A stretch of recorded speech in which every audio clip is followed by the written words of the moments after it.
probably hear that. So, my name's Ashley and I'm an addictions therapist. I'm going to give you a bit more info on who I am in a second, but today I'm going to be chatting about powering through, because that is what I am doing right now, and how to power through. And just to let you know who I am before I get started on my little mini lecture that I do each episode. I am a therapist. I've specialised in childhood, well, have keen interest in trauma and childhood and how that impacts our mental health. But I'm also an addictions counsellor. I've studied addiction a ridiculous amount and mental health, and very bad voice, Mohammed. Keen ears you've got there. I'm just powering through. I'll just do a mini lecture and then I'll catch up on comments, give people a chance to ask some questions.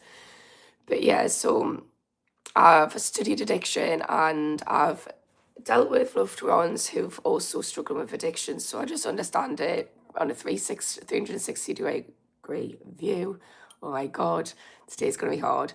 So the topic I've decided to talk about today is powering through, because that is exactly what I'm doing. And one of the things that can be helpful in addiction and in mental health in general is thinking about, okay, I'm going in this trajectory and I need to know how much some days it's going to be easy, some days it's going to be hard, and you need to know about what can I do to keep moving, because when we feel like rubbish, and I'm physically feeling rubbish from being poorly, that's what's motivated us to talk.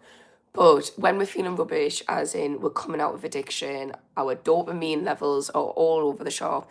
So we've just got this grey cloud over us, or maybe we're struggling with mental health, which is all coming to the surface. It can be very easy to turn around and say, I'm just going to walk away. I'm just going to I'm just going to do the thing that I know I don't want to do because I'm feeling rubbish. And actually, the thing with that is we're then putting ourselves out just to go back to where we were before, and sometimes it's even harder to pull ourselves out. So something that I find really helpful when we're in these moments of struggling is to think about our recovery is in a trajectory. So we are just moving toward a better life that we're going to be cultivating intentionally along the way. And if we think about, okay, as long as we're moving in that direction, that is great. Now, if we think about when we're feeling low and we're feeling rubbish, what we can do is we can see each day, or even each craving, each moment, as having a ceiling and a floor. So the ceiling is I'm smashing it, I'm making great strides, I'm doing everything that's conducive to having a wonderful, happy life. Or we might have the floor, and that is, okay, today I'm just doing the bare minimum. So today I'm poorly, I thought I'm just going to do this live, but I've cancelled going to see my nan, and I'm just like dialing everything down. So it's just really important that we think, okay, we've got a ceiling and a floor, but we still praise ourselves for showing up into that floor. We've still decided I'm going to do something that's helpful towards my addiction recovery or my mental health. So a floor might look like, okay, I'm feeling pretty susceptible to addiction, to slipping up today. So what I'm going to do is, okay, I'm not going to be smashing it and doing all these great things, but I'm just going to be kind to myself. I'm going to switch off my phone so I can't get in touch with people, or I'm going to make plans with somebody who I know doesn't do the drug or the alcohol or whatever I'm addicted to, and just lean on support, because you recognise I'm not at the ceiling. I'm not hitting my best up here. I'm just scraping by today. But at least it's scraping by. And sometimes when we're only hitting our floor, those are the times to praise ourselves the most for getting up and being consistent. And just these little acts of consistency, regardless of what scale they're at, are going to really help you in your addiction recovery. So today, you guys are my floor. I'm going to try and enjoy it. I hope you can hear us. So I'm just going to go through the messages. Mohammed, bless you. Thank you. If anybody's got any questions about addiction or mental health, do ask. I'm a therapist, and I know it's really hard to get access to mental health support, so I am free, and I have done so much training, guys. So please do ask anything about addiction and mental health, because I think they're two sides of the same coin. But yeah, so what's happened to your voice? I've just got a cold, guys. I've got a cold, and the only thing I'm going to do today is me 2 lives, which is now and this afternoon. I've cancelled everything out.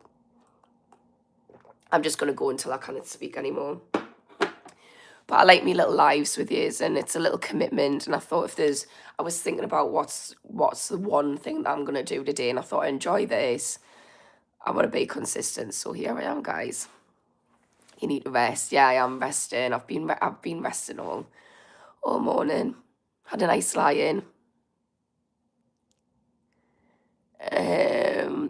Hunter's saying, I swear I've seen in real life before. Oh, you've seen me in real life before. I live in Newcastle, maybe. Say 67. Is that because of my accent? 67. What's my hobbies? That's a good question. So I like when people ask stuff like this, because hobbies just do sound really lame. What's your hobbies and interests? But actually so important to successful addiction recovery, or just for mental health in general. So I love the gym. Haven't been going as much because I've not been well, on and off, for the last few weeks, so I've dialed that down. But I love jiu-jitsu. Also sprained my toe the other week, so I'm a little bit put out with my hobbies, but I've been practicing jiu-jitsu in the house instead, and I've been dancing, so I'm still keeping them exercise up. But yeah, I love the gym, jiu-jitsu. I've just got an allotment, so I'm good. I've been doing gardening, so that's really enjoying. But mainly I just love creating stuff. So I've been writing a book and just doing this. I've got some little tricks up my sleeve for this show that I'm doing, live that I'm doing. So I love decorating and DIY. So I have been ripped up the carpet in my spare room, and I've laid vinyl. I've also just been decorating it, the other day, and I'm going to turn it into a little studio. So I love doing that as well. Right, let's see, because we've got some questions now. Rick said, what's other people's hobbies? Because this could be really helpful. Also, just want to say, if anybody's talking about addiction in the group, like, please do answer each other's questions, because I feel like there's a few veterans in here who've been there and done that. I know that you's all come on, and if there's ever anybody asking about addiction or mental health and you have an idea, please do join in, because I think I'm legit qualified, but I think there's nobody more qualified than somebody who's been there and done that. So yeah, just thought I'd say that. Just had my phone assessment, was horrible, anxiety going crazy today. What was the phone assessment for, Rick? What you're doing to calm your anxiety? Have you got any tips? Would you like some to help you just ground yourself today? Kawali has said, are you a doctor or something? So I'm a licensed therapist, but I've also overcame addiction, and so that's me. I was also doing my master's in addiction, and I was doing my PhD in addiction, but I had to leave. I was 2 years into my PhD on addiction. It was around women and the barriers they face getting into services. But I ended up, I was just taking on far too much. I became a single parent during this time, and I was working, I had private practice, I was setting up another business, and it was just too much for us. So yeah, that's me, my little Barbie. Hobbies, smoking blunts, if that works for you. Mohammed, the long-term effect of drugs and how long the brain can recover. Yeah, so it takes up to 2 years before the brain's recovered from long-term use of drugs. But it's the 3 weeks are the most pinnacle time. I was 3 So your 3 days, your body and your nervous system is going to be thinking, what is going on? And that's where you might be feeling really off. That's going to be more physical. And this is aside as well from alcohol, benzocaines, and heroin, because they're in a little group which is slightly different, which you do need professional support with those. But Yeah, so your first 3 days, your body's a bit off, and then after 3 weeks, for that first 3 weeks, your brain is just going to be not working whatsoever. You're not going to be producing dopamine. And after 3 weeks, it starts to recalibrate. Your brain's always wanting to recalibrate. Your whole body is. That's what's so fantastic about your body is it's constantly trying to heal itself. And your brain is fantastic at doing that as well, just like all of it. So within 3 months, you'll start, most people's brains are reset, but it can take up to 2 years, depending. But you would definitely see huge noticeable differences after 3 months, guys. Right. How are you? Hi, Psychedelic. I'm unwell, if you can't tell, but I'm all right. I'm just only doing this today. Me 2 lives, that's it. Um, have you ever used drugs? Yeah. Oh, Mohammed, have you ever used drugs? I thought you were asking me. I've definitely used drugs in my time. uh, Kwali, are you a teacher? No, I always wanted to be a teacher when I was younger. So the first qualification I ever did was a qualification to be a teaching assistant in nursery nurse. So technically I'm a qualified teaching assistant, but I ended up going down the university route and got 2 degrees and a master's and just did. I love doing studying, and then I've got 2 degrees in counselling. And was a counsellor, obviously. Um, but yeah, I'm just trying to like offer a little spot so people can like learn about addiction and mental health and get some tips and tricks.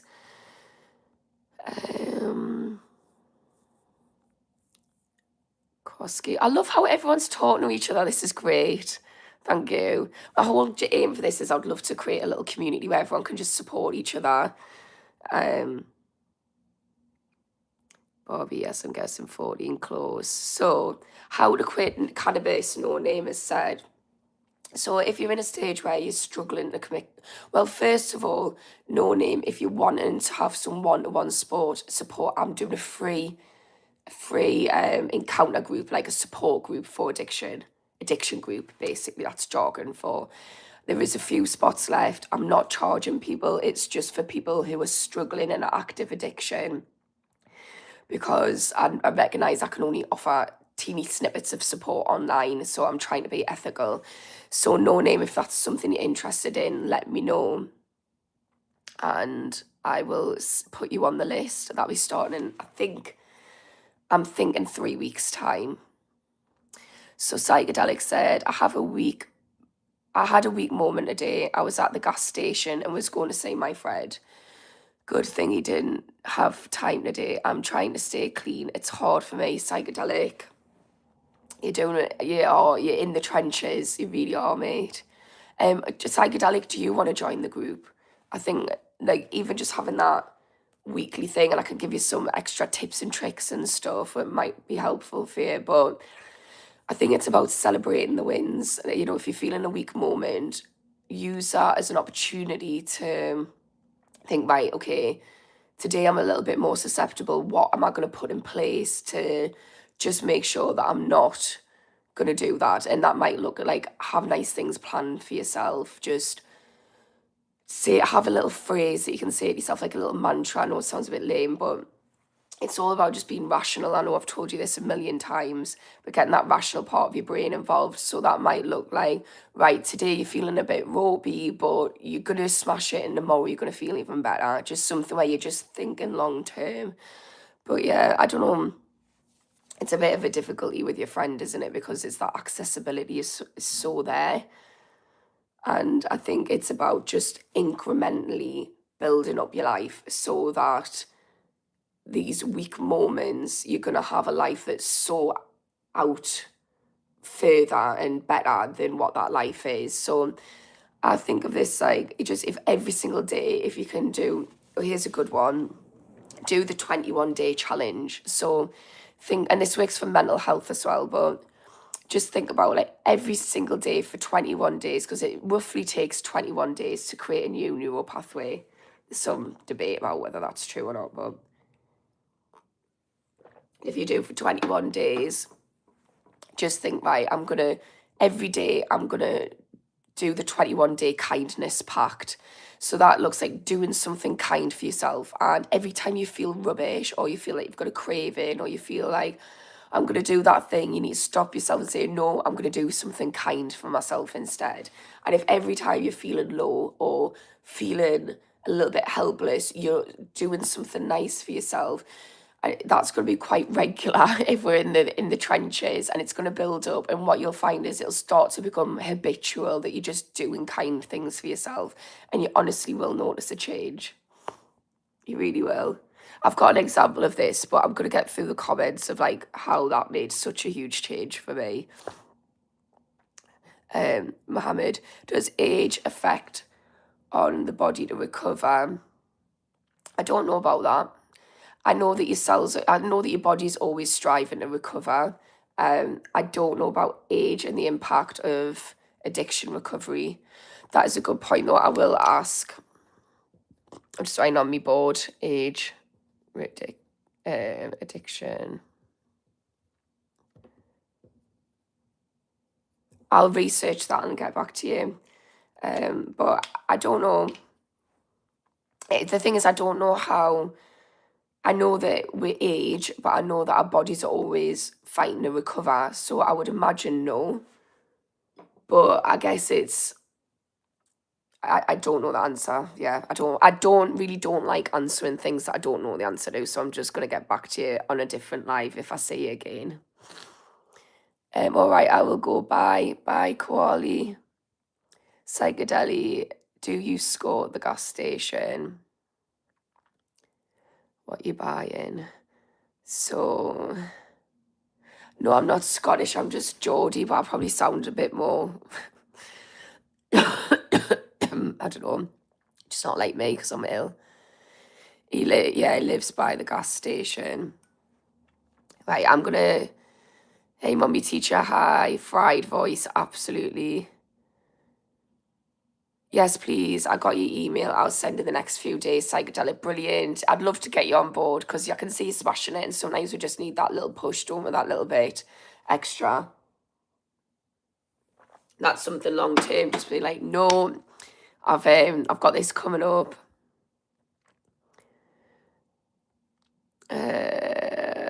So use all 4 years clean after 25 years. Smashing it, unreal. Love that for you.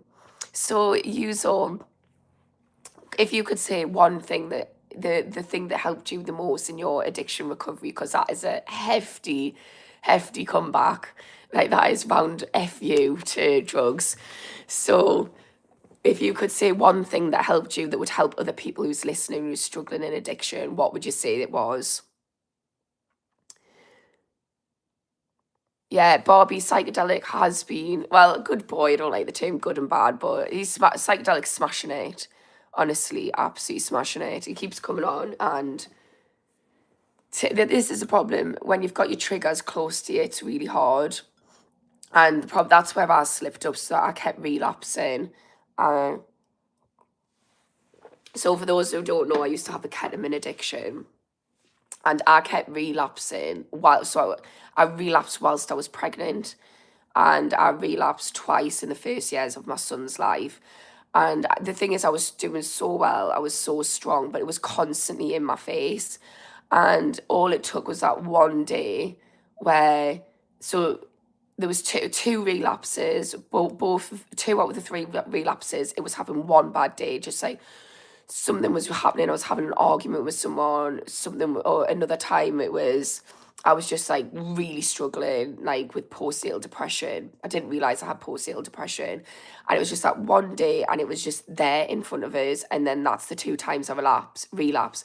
The 3rd time I relapsed was being cocky because it was there in front of my face. I was like, well, actually, this was actually the first time I relapsed as a parent. So the first time I relapsed when I was pregnant was because I had an argument and I was just so overwhelmed, and it was there in front of my face. The second time I relapsed, I got cocky because I thought, oh, I'm not doing it. I'm so smug. I'm immune from relapsing, and it was there in front of my face, and there was like, the remnants on a plate. And I was like, oh, I used to call it a plate scrape. So like, I just scraped the plate because I thought that would be fine. Wasn't. That was it. I was just knee deep in it. I managed to stop like that relapse was for a couple of weeks.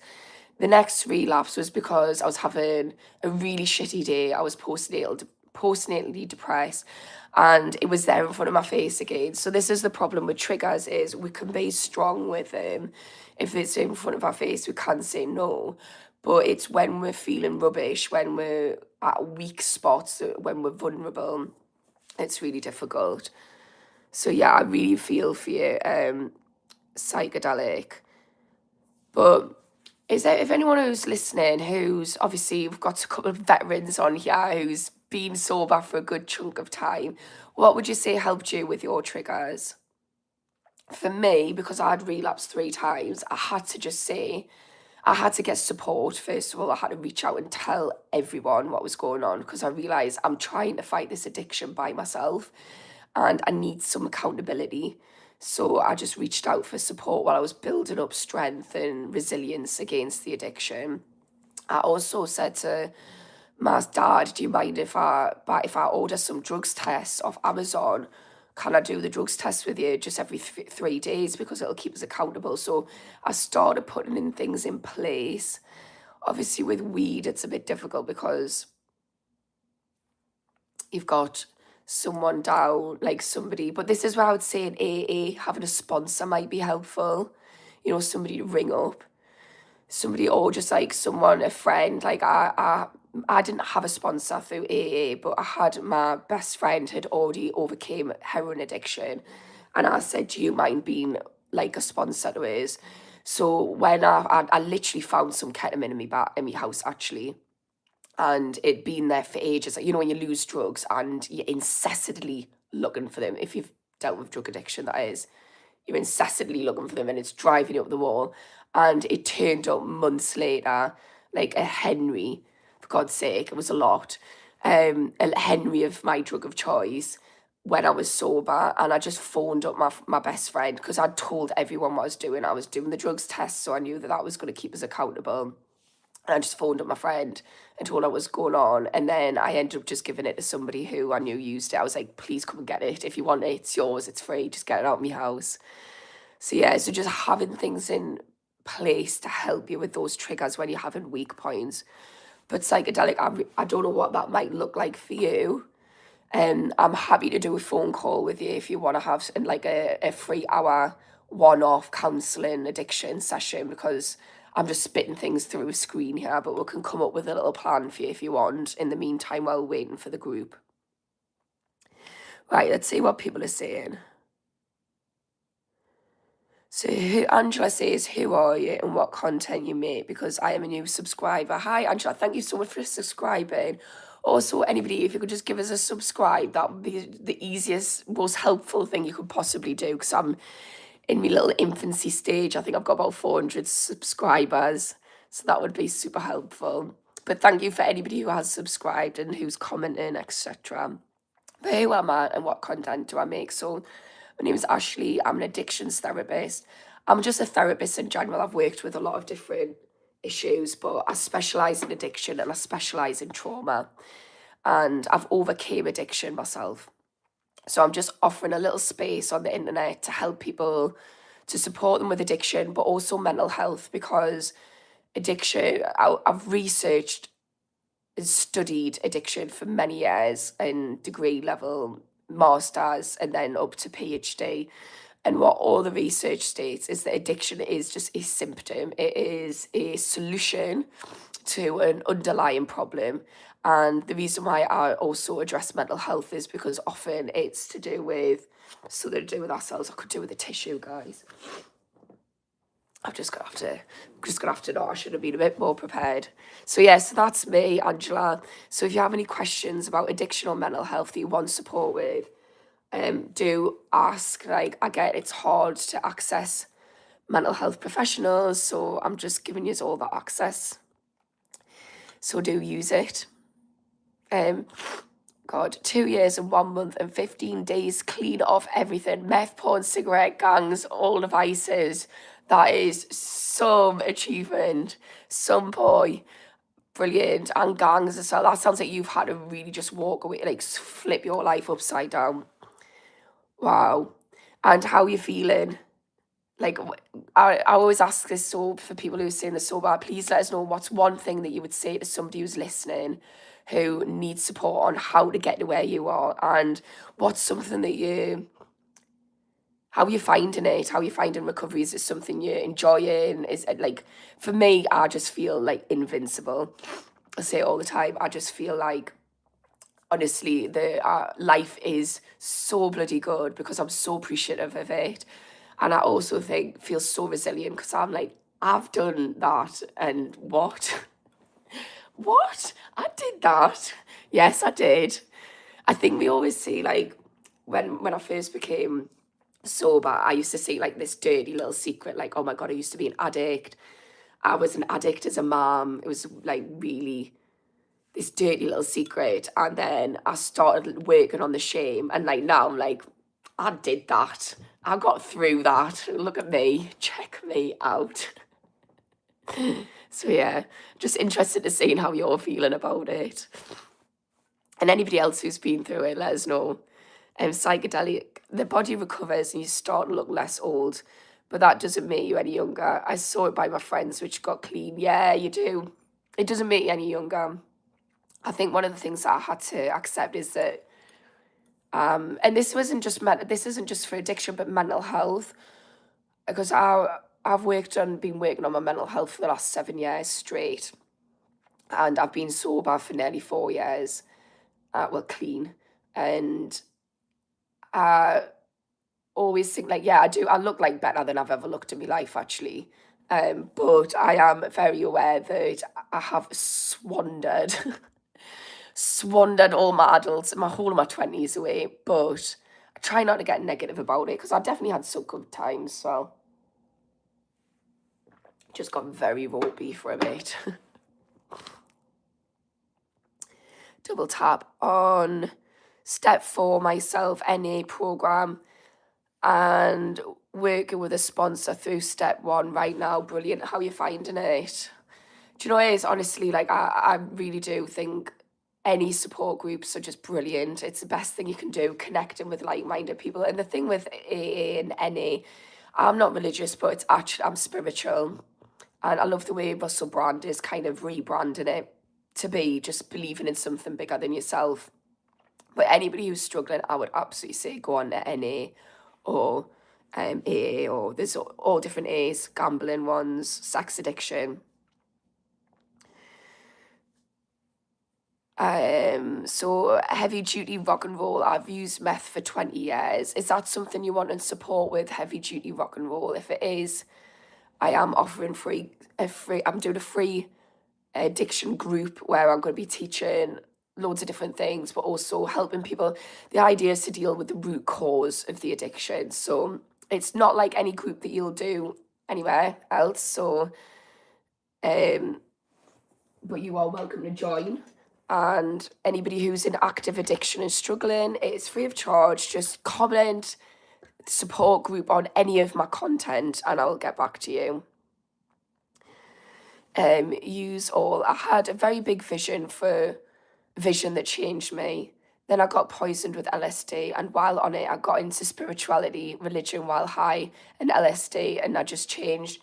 I know somebody else who they didn't get spiritual, but they took mushrooms, and the same thing happened. They just had this, like, I would call it a spiritual download, but they're not religious or spiritual, and it was just they were listening to a song which like you were in control, and then they came out of it and they were like, I'm not doing it anymore, I'm in control.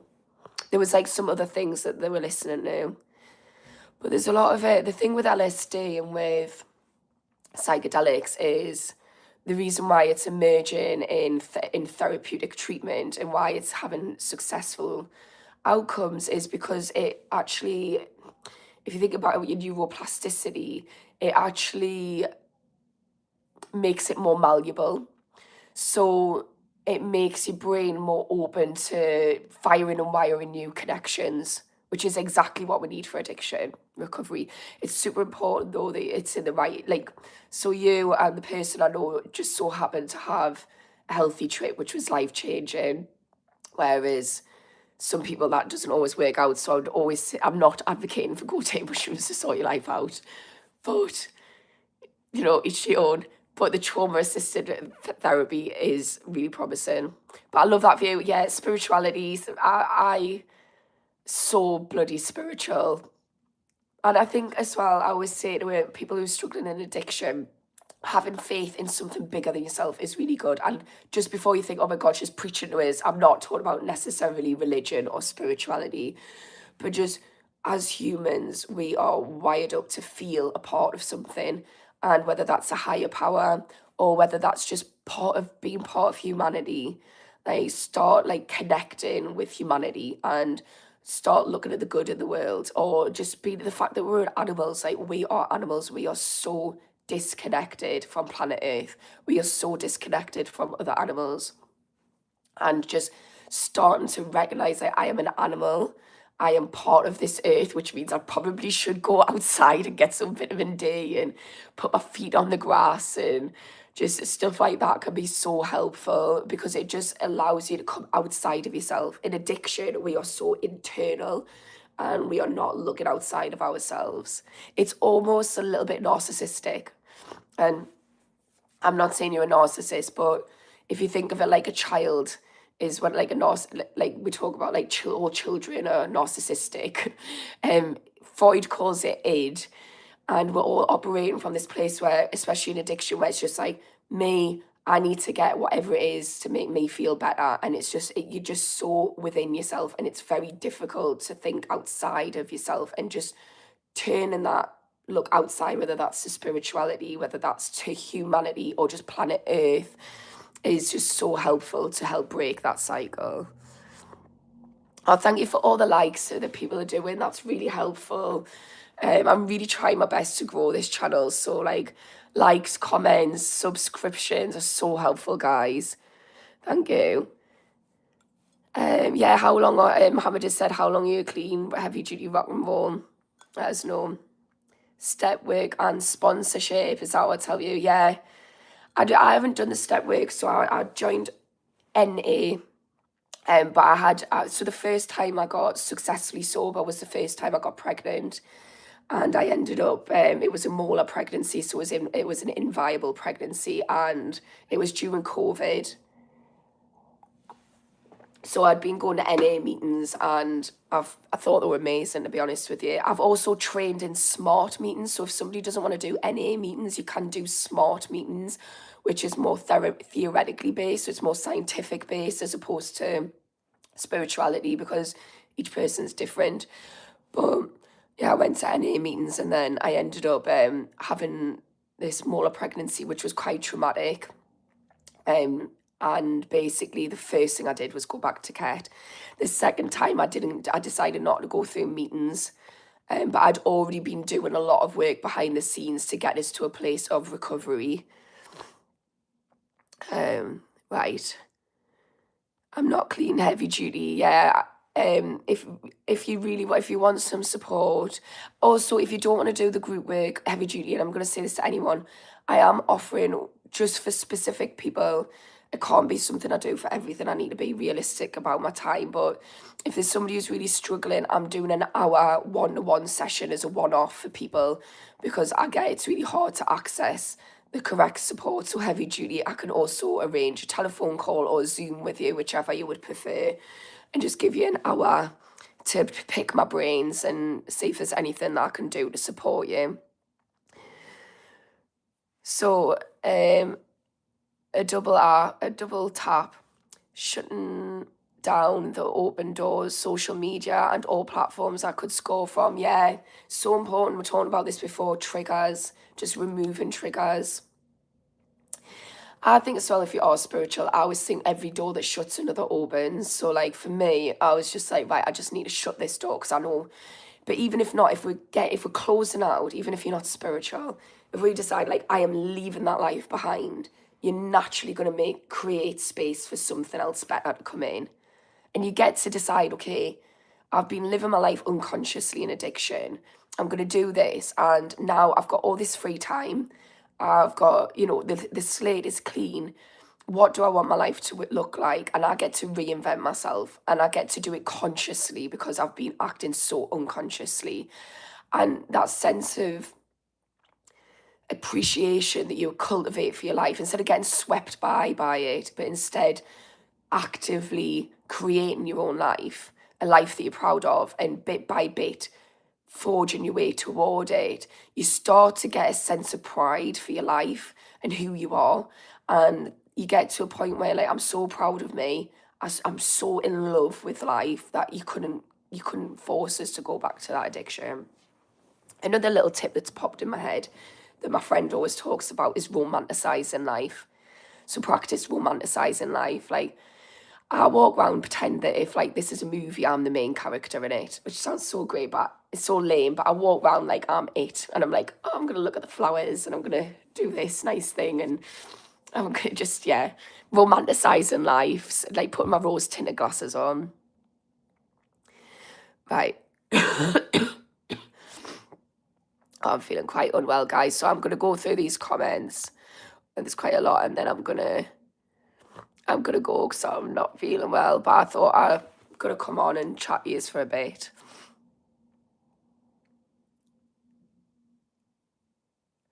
Yeah, psychedelics said, I've tried psychedelic substance and they definitely open a door, but I don't want to glorify them. Yeah, that's a fair point. I think it's like one of those things where I don't want to glorify anything.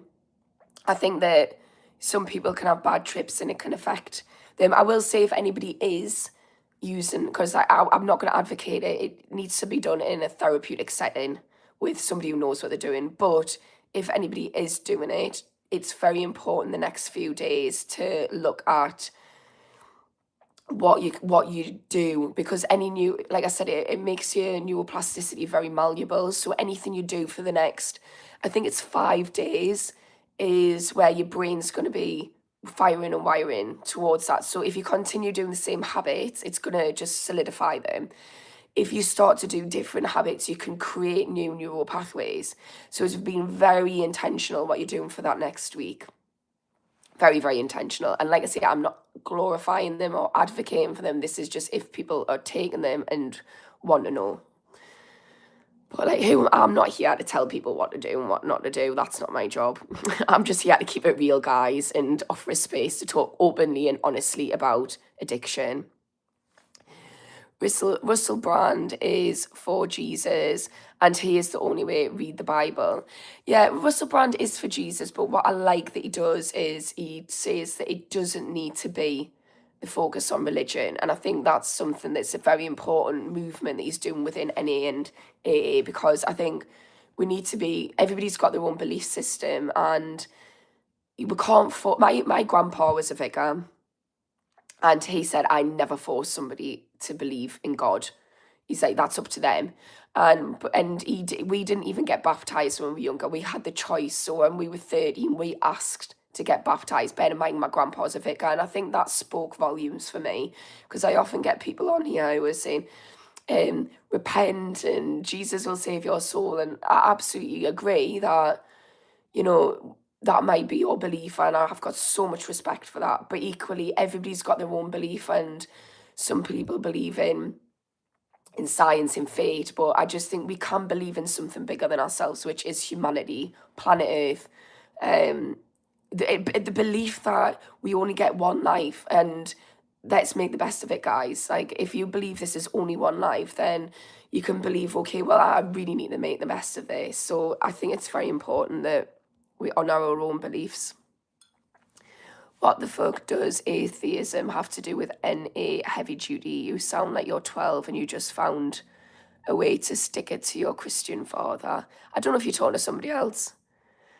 Psychedelics, the realisation after a relapse, I'm damaging my dopamine balance again, is what's keeping me from going out to get stuff right now. I know how hard it gets after relapse. Yeah. I think that's the thing. I think you've just took a hit, and I think it's about doubling down on the fact that, so what Psychedelics talking about, and I hope you don't mind us saying this, but you did put it on the last live, but Psychedelic has done an amazing job, because he's got sober and then he had what's called a lapse, where it's not a full relapse, but it's like where you fall off the wagon for 2 days.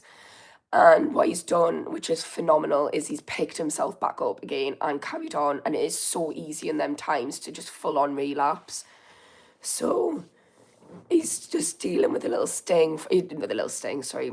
He's dealing with a huge sting from that, but he's doing amazing. But Psychedelic, if you want a little one-to-one chat, just absolutely, I'm willing to do that with you just to help you get through this next few days. But whatever, whether you do or not, want some like one-to-one support, you're absolutely smashing it. And I know it's hard, but you're just going to be so proud of yourself. I said this to somebody the other day, so I had a one-to-one session. Obviously, I'll never talk about anyone's details, fully confidential. But one of the tips that I did for them was I got them to write a letter from their future self saying thank you to this version of themselves who's in the trenches. And it's just like, imagine like you're writing a war letter and it's like saying, I know you're in the trenches, but I am so proud of you and this is why. And just talk about like, this is what I'm, like, this is the life I'm living now. And it helps you think about what are you moving forward, like toward. And it's a little pep talk, just saying like, I know you're struggling, I know it's hard, but it's gonna get easier, you're gonna smash it, and I'm so proud of you for hanging in there because you are literally creating me right now who is living a happy, content life. I am very sick. I'm very sick. I'm actually gonna go, I'm just gonna go through these last comments.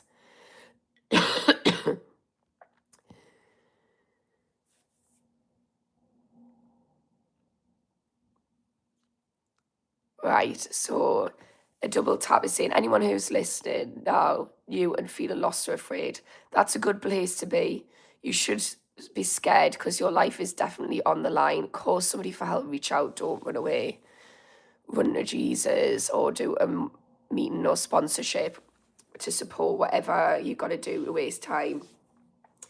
Yeah, I kind of agree with that in one sense that I think you absolutely should work.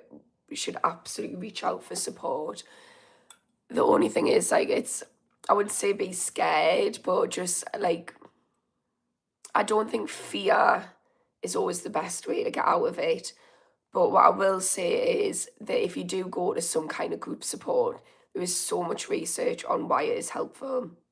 And doing it alone and feeling scared, that's because we're already going to feel scared. I think when we're in addiction, it's a scary fucking place to be in. But yeah, I think reaching out for support is the best thing that you can possibly do. And even that's just telling somebody who you care about, talking it out, ringing the Samaritans. You know, if you don't want to reach out for support straight away, because I know that can be really scary, just try doing it in little ways. So the Samaritans is a free line that is fully confidential. You can just get used to talking about the situation. Yeah. Anyways, guys, I'm gonna go. I'm sorry it's been a bit of a short one, but as always, I've loved speaking to you, and I'll be on again tonight. Might just be for a little half hour again, but I'll be on again tonight at 9 p.m. GMT time. It's been great. The people who have said if you want some one-to-one support or to be in the group, just comment on any of my content support group and I will get back to you. And just if you haven't already subscribed, that would be so helpful. And I'll speak to you soon. Bye. Also, if you're watching it on the replay, please comment because I can still pick up comments after. Anyways, bye.